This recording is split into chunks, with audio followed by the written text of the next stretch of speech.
Nedávno som sa prihlásil na Hyrox do Ríma. A nakoľko mám veľmi dobrých kamarátov, tak som sa nejako tak zrazu pred 2 dňami prihlásil aj na polmaratón do Košíc. No a dneska som chcel ísť trénovať, lenže cestou som si uvedomil, že ono to je celkom dosť pri sebe. Hyrox v Ríme ideme koncom septembra a polmaratón v Košiciach je 5. októbra. No a o tom bude dnešný vlog, teda ako vyzerá tréning na Hyrox lomeno polmaratón. Nakoľko je to dosť rozličné, takže dá sa to, nedá sa to? Napíš do komentu. Máte vy nejakú skúsenosť s Hyroxom alebo polmaratónom? Alebo ideálne aj.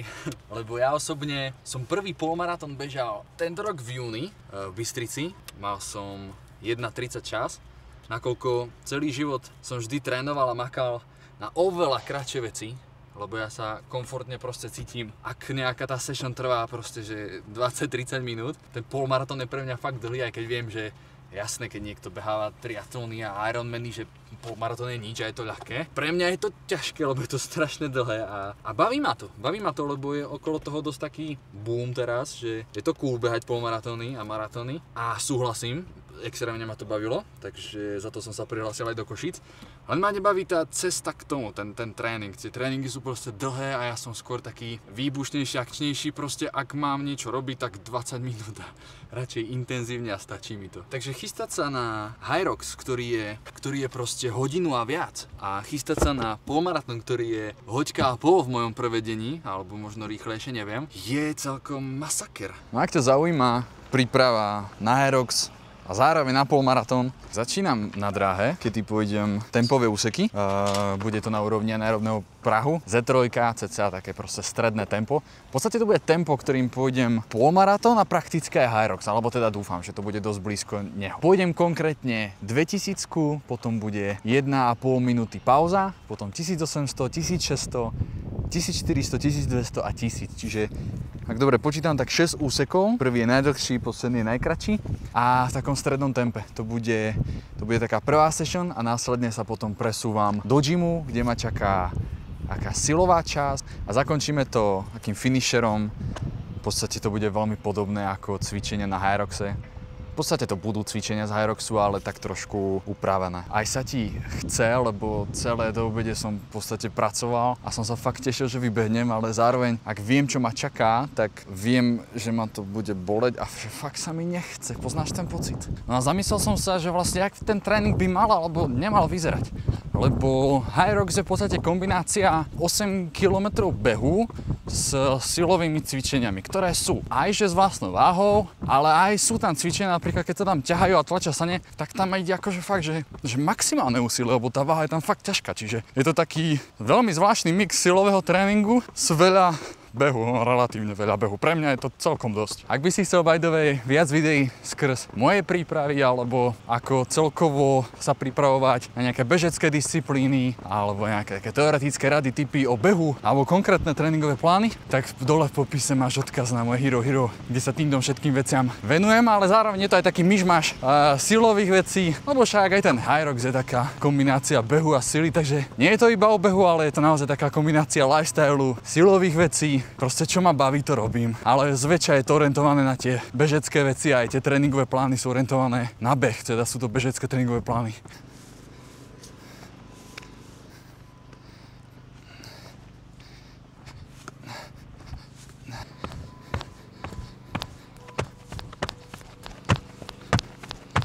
Práve som prišiel na jednu z mála výhod a to je tá, že ja sa prakticky nemusím dvakrát rozcvičovať, respektíve ten druhýkrát v gyme. To už môže byť iba také lightové, lebo už rozcvičený budem až. Rozcvička za nami, ideme na to. Dám si ešte pár roviniek a začíname prvú 2000. Prvé za mnou a asi som to malinko posral. Potiahli ma takí dvaja chalani, tak som išiel s nimi a už som chcel podržať tempo. Ale mal som aj vyššie pulzy, asi som to prepálil. Uvidíme, jak sa pôjdu ďalšie. Hádam prežijem. Aj keď ten moc nevyzerá, ale našťastie sem tam to slnečko na chvíľu zapadne, takže sa celkom dá behať, ale fuj, strašne ťažké sú tréningy, keď svieti slnko. Ako sa tebe beží? Radšej chodívaš, neviem, skoro ráno alebo večer, takto v lete kvôli počasiu, alebo ti to nevadí? Je teplo, ale to slnečko ma kind of dobíja, takže ja to mám aj rád. Samozrejme, keď je to prepal, tak je to už moc. Záleží aj od typu tréningu, ale celkovo ja mám to slnečko rád. Človeka to aspoň dobije, trošku sa viac potí, ale keď piješ a doplňaš, tak sa to dá zniesť, podľa mňa to nie je také strašné. Čaká ma posledné, našťastie, to je len 1000, ale už celkom cítim, už mám dosť. Prvé som posral. OK, hotovo. A bolo to ťažšie, než som si myslel. Ale to bude asi tým, že som prepal ten začiatok. Bolo moc rozumné. Pre info, celkový čas 40 minút. Väčšinou som držal štvorkové tempo, 4, sem tam 4.05, ale väčšinu som mal 3.50 niečo. Asi trošku prepálené, hlavne ten prvý, ten som išiel zbytočne moc rýchlo. Ale chytil som takých fajných dvoch chalošov a išli krásne tempo, tak som sa trošku motivoval s nimi, ale som na to doplatil. Ale je to krásne, keď vidíš, že niekto vedľa teba tiež behá, tiež sa trápi, aspoň vieš, že nie si v tom sám. Dám teraz trošku výklus, prv vychodím, potom nejakých 5 minút výklus a ideme do gymu. Pokračujeme. Vidíme sa. Poznáš ten pocit, keď ti je tak strašne teplo, že máš až zimomriavky z toho. Toto cítim teraz. Normálne. Sleduj toto a nevráv, že to není geniálne. Dáme teraz brutál prechod. Čistý masaker, sleduj. Za mňa extrémna bomba. Na Hyroxe máš plno cvičení od brojumpu cez výpady, angličáky, ja neviem, ťaháš tam veslo alebo také ťažké sane. Takže je tam asi 8 alebo 9 disciplín, ktoré sú kombinácia všetkého. Fakt, že ideš tam niečo s vlastnou váhou, ideš tam niečo fakt s ťažkou váhou, čiže je to taký mix všetkého možného. Preto teraz túto silovku trošku tomu prispôsobíme. Prv začneme takú silovejšiu fázu.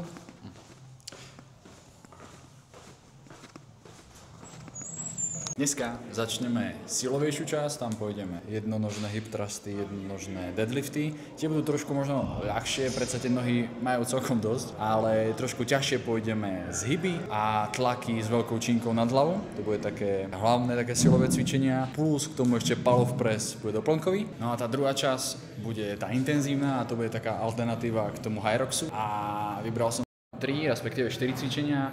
Prvé bude také kondičné skierk, ten mi celkom ide, ale keďže už mám nohy celkom odbavené, tak idem niečo radšej na vršok. Ale potom disciplín, ktorých sa hlavne bojím aj na tom Hyroxe, tak to je ťahanie a tlačenie saní, čiže sled push a sled pull a takisto burpee s broachom, čiže angličák s preskokom vpred alebo proste so skokom. A z toho mám ja najväčší rešpekt, takže toto si dáme dneska. Okay.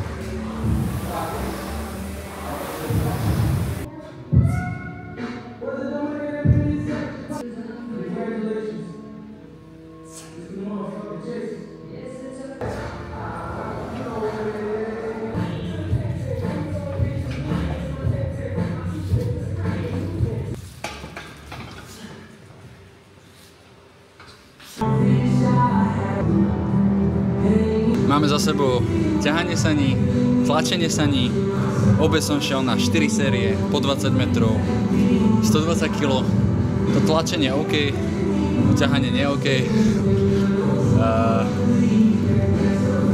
Teraz nás čaká asi tá ťažšia fáza, pôjdeme 4 série, minúta skierk max a hneď na to 20 krát angličák so skokom vpred.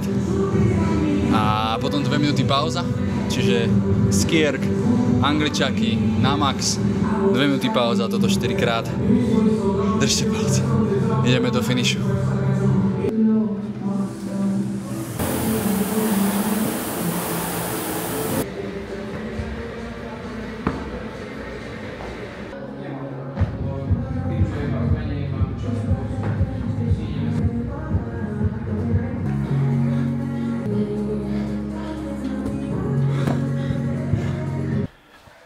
Máme druhý deň a pocity. Dá sa zároveň trénovať na Hyrox a aj na polmaratón? Krátka odpoveď? Dá. Ale je tam dosť veľké ale. V prvom rade si poďme určiť, pre koho nejaká takáto kombinácia môže byť vhodná. A ako prvá kategória a taká tá hlavná je za mňa pre ľudí, ktorých to baví a chcú nejakú výzvu. Prečo to hovorím? Ak človek chce vyslovene hľadať nejaký progres a zlepšenie výkonnosti v silovom tréningu alebo v behu, tak táto forma proste vhodná nie je. Ani nie, že nie je vhodná, ona funguje, ale nie je efektívne. Čo tým chcem povedať? Ak sa človek chce zlepšiť v polmaratóne alebo na dlhšie, kratšie vzdialenosti, treba proste behávať a orientovať tú prípravu tým smerom. Ak človek chce proste byť silnejší a naberať svalstvo, hypertrofiu alebo tú silovú výkonnosť, tak musí ísť viac s tým silovým tréningom. Robiť hybrid oboch je disciplína sama o sebe a nie je proste efektívna, lebo jednak vždy budeš buď limitovaný tým silovým tréningom alebo limitovaný tým behom.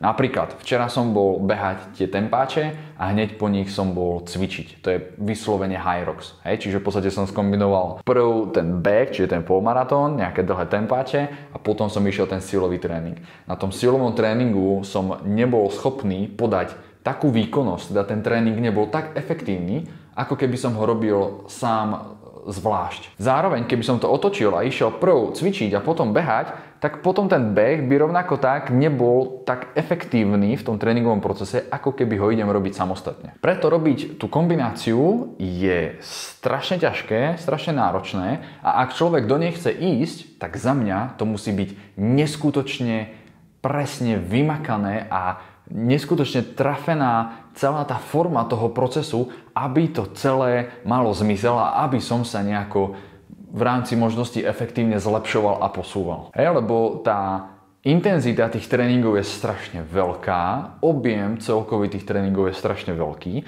a kombinuje sa tam neskutočne veľa rôznych faktorov a stresorov, ktoré proste na to telo vplýva, že musí to byť fakt, že neskutočne presne vymakané a vymyslené, aby to proste celé malo zmysel. Prečo je to populárne? Lebo je to výzva. A to je práve ten dôvod, prečo ja tvrdím, že takáto kombinácia hybrid athlete, behať a cvičiť je tak populárna, lebo je zábavná. Napriek tomu, že je strašne ťažká a človek si musí dať naozaj veľký pozor na to, ako trénuje, lebo pretrenuješ sa, zraníš sa raz, dva, ani nevieš ako. Ale je to proste zábavné, lebo nemusíš byť tak rýchly, ako sú bežci na pretekoch a zároveň nemusíš byť ani silný ako fitnessáci a spierači alebo crossfitáci. Je to proste taký kompromis dvoch svetov, napríklad ako triatlon, že nemusíš byť ani profi cyklista, ani profi bežec, ani profi plavec. Preto to aj mňa baví. Ale si treba uvedomiť, že keď sa chcem proste zlepšiť v behu, musím behávať. Ak sa chcem zlepšiť v sile, musím cvičiť. Robiť oba naraz, to sú úplne opačné protipóly. Nikdy proste tá príprava nebude tak efektívna, ako keď to robí zvlášť, alebo keď to robím proste spolu. Čo je ale spoločné pri oboch pretekoch, tak je dĺžka. Ten polmaratón aj ten high rocks plus minus trvá hodina až hodina a pol u tých lepších, ten polmaratón možno trošku dlhšie. Čo je ale hlavný rozdiel je to, že ten high rocks viac cieli na takú striedavú intenzitu, kedy striedaš v podstate nejaké tempo behu, ktoré je častokrát podobné ako v tom polmaratóne, ale striedaš to stále s nejakými pauzami, respektíve tými silovými stanovišťami, ktoré sú niekedy viac silovo orientované a ideš tam veľkú intenzitu, napríklad ťaháš ťažké sane alebo ich tlačíš alebo robíš výpady s nejakou váhou navyše. Zatiaľ čo máš disciplíny ako sú napríklad angličáky, ktoré tam robíš a pracuješ viac proste s vlastnou váhou. Čiže je to kombinácia veľkej intenzity a menšej intenzity plus beh. Zatiaľ čo v tom polmaratóne je to v podstate konštantný pretek a celý čas ideš jedným tempom, v ideálnom prípade. Sú určité malé formy, kedy to môže dávať zmysel, napríklad ten silový tréning je podstatný aj pri príprave na polmaratón kvôli nejakej stabilite, kompenzácii, mobilite a tak ďalej, ale proste ak sa mám pripraviť na závod, kde budem prekonávať nejaký ťažký odpor, tak ten silový tréning vyzerá úplne ináč ako pre profesionálneho bežca alebo maratónca. Čo som tým chcel povedať, že sú prvky v silovom tréningu, ktoré môžu mať presah napríklad na silnejšie finiše v polmaratóne, alebo vravím posilnenie toho stredu tela, tej stability, zároveň aj mobility, ale no nenájdeš Etiópčana, ktorý by proste cvičil s nejakými obrovskými váhami a zároveň sa pripravoval na maratón. To proste nefunguje. Čiže to je tá hybridná forma, ktorá nie je až tak efektívna, ak sa chcem sústrediť na jednu z tých disciplín. Ak to chcem robiť proste naraz, treba dať veľký dôraz na to, aby sa človek nezranil, aby sa človek nepretrénoval a aby sa vôbec zlepšoval. Čiže taká message, alebo za mňa taký tip, čo som fakt pocítil len z jedného dňa tréningu, kedy som to kombinoval v jeden deň, tak za mňa taký tip, taká rada, nesnaž sa silou, mocou kombinovať disciplíny silového tréningu aj behu, keď sa pripravuješ napríklad na Hyrox a na polmaratón ako ja. Nesnaž sa silou, mocou všetky aspekty polmaratónu a aspekty Hyroxu trepať do každého tréningu. Aby proste tvoj každý deň alebo tvoj každý tréning nevyzeral tak ako môj včera. Ale raz sa zamerať viac na ten beh, viac sa zamerať viac na tú silu, len sem tam ich kombinovať spolu, respektíve čím viac sa blížiš k tomu Hyroxu alebo k tým proste pretekom, tak tým viac to kombinovať. Ale nech to gro tej prípravy, keď proste ešte máš 2-3 mesiace ešte pred tými súťažami, nie ako ja, tak sa snažiť viac tie tréningy separovať a tú kombináciu, kedy ideš aj silový, aj beh a skúšaš už tam tie pretekové tempá, nech to predstavuje tú finálnu prípravu pred tými súťažami, hej, napríklad mesiac pred alebo 2-3 týždne pred. Ja osobne cítim, že potrebujem viac zamakať na tom základe toho behu a osobitne zamakať na tom základe tej sily. Lebo keď nebudeš dobrý ani v jednom, ani v druhom, tak tá kombinácia ťa totálne zabije. Good? Toto je všetko odo mňa. Vidíme sa v ďalších videách, kde budem zase zdieľať túto moju bájnu cestu na Hyrox a na polmaratón. Teším sa, ako to pôjde. Nezabudni Voxberg Luky 10 a chceš vedieť viac o mojom trénovaní, o tom zákulisí, o tréningových plánoch, ako sa pripraviť na rôzne preteky alebo o rôznych typoch pre beh, pre silu, konkrétne silové tréningy, mobilizáciu a tak ďalej, tak v popise nájdeš moje Hero Hero, kde toto všetko s vami zdieľam. Vidíme sa v ďalšom videu a čau.